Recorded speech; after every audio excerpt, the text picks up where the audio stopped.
எஸ்ஐஆருக்கு எதிராக திமுக பல போராட்டங்களை முன்னெடுத்தும் 92% படிவங்கள் தமிழகத்தில் கொடுக்கப்பட்டிருக்கிறதா தேர்தல் ஆணையம் சொல்லியிருக்காங்க. ஸோ அந்த பணிகளை முடிக்க போறாங்க. திமுக அடுத்த என்ன நிலைப்பாட்டில் இருக்கு? திராவிட முன்னேற்ற கழகம் மாத்திரம்தான் இன்றைக்கு களத்தில் நின்று கொண்டிருக்கின்றது.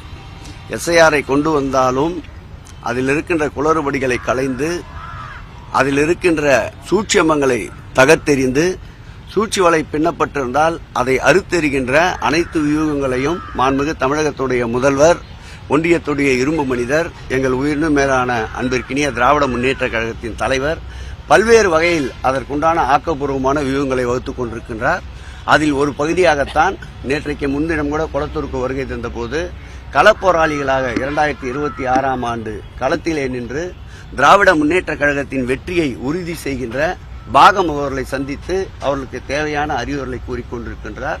தொடர்ந்து எப்படிப்பட்ட வஞ்சக சூழ்ச்சி வலையை ஒன்றியம் விரித்தாலும் அதை அறுத்தெறிந்து கிழித்தெறிந்து திராவிட முன்னேற்ற கழகம் எப்பொழுதும் போல் இந்த இயக்கத்தின் இருவர்ண கொடி பட்டோலி வீசி பறக்கும்.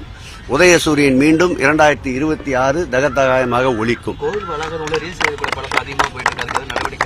அது எப்படி குறிப்பிட்டு சொல்ல முடியும்?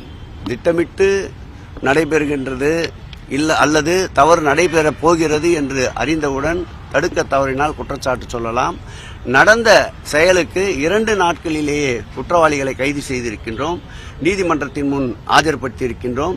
விரைவாக குற்றப்பத்திரிகை தாக்கல் செய்து இது சட்டத்தின் ஆட்சி, இது சாத்தான்களின் ஆட்சி அல்ல, நிச்சயமாக சட்டத்தின் முன் நிறுத்தப்பட்டு அந்த குற்றத்துக்குண்டான தண்டனையை நிச்சயம் பெற்றுத் தருவோம்.